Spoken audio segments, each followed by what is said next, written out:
Hello, welcome back, Story Diva.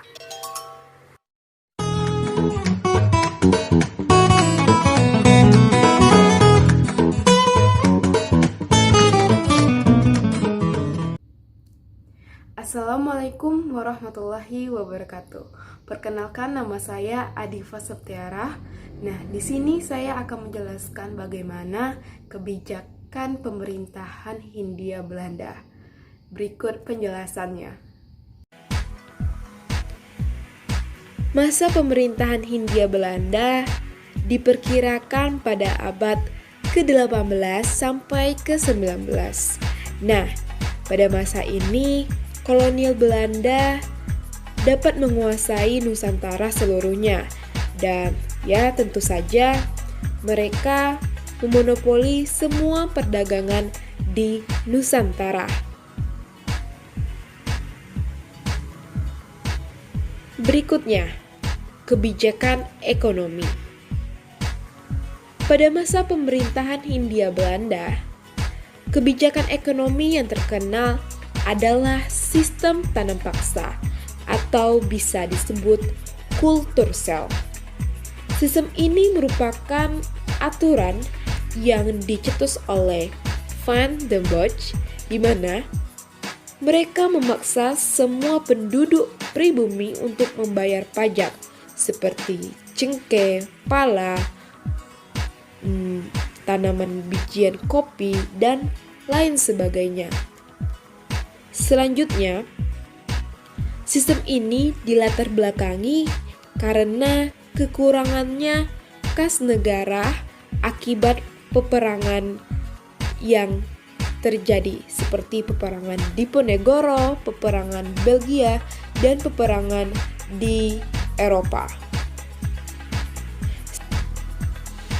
Oke teman-teman, selanjutnya yaitu adalah kebijakan politik pada masa pemerintahan Hindia Belanda.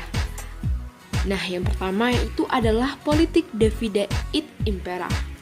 Politik ini merupakan politik adu domba antara penguasa lainnya di daerah tersebut. Dan kedua adalah politik ekonomi liberal.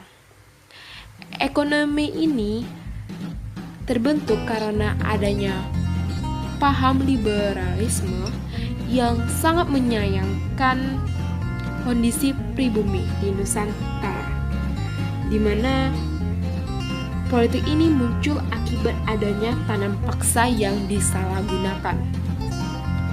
Dan juga dari adanya politik ekonomi liberal terbentuklah undang-undang agraria. Yang ketiga, politik etis. Politik etis dicetuskan oleh Van Deventer. Dia memiliki 3 kebijakan, yaitu irigasi, imigrasi, dan edukasi. Irigasi kita tahu bahwa untuk membangun perairan sawah. Yang kedua, imigrasi, di mana semua penduduk dipindahkan ke wilayah yang jumlah penduduknya dikit. Dan yang ketiga, edukasi, di mana pribumi diberikan pendidikan yang layak.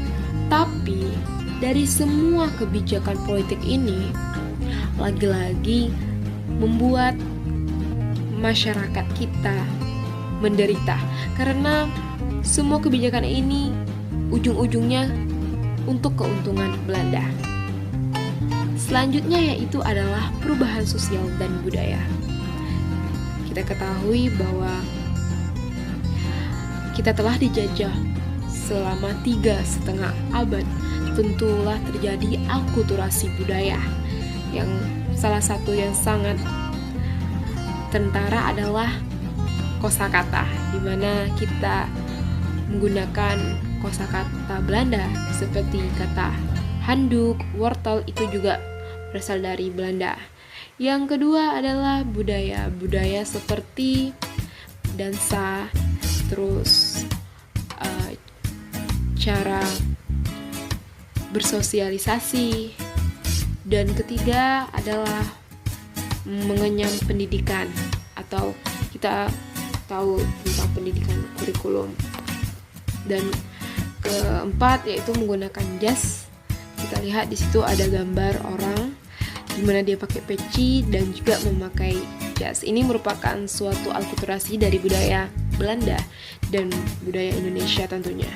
Dan ketiga adalah arsitektur bangunan, di mana bangunannya ya terlihat seperti bangunan Eropa. Oke, mungkin itu saja yang dapat saya sampaikan. Lebih dan kurang saya mohon maaf. Dan juga semoga materi ini dapat bermanfaat untuk teman-teman semuanya. Wabillahi taufiq wal hidayah. Wassalamualaikum warahmatullahi wabarakatuh.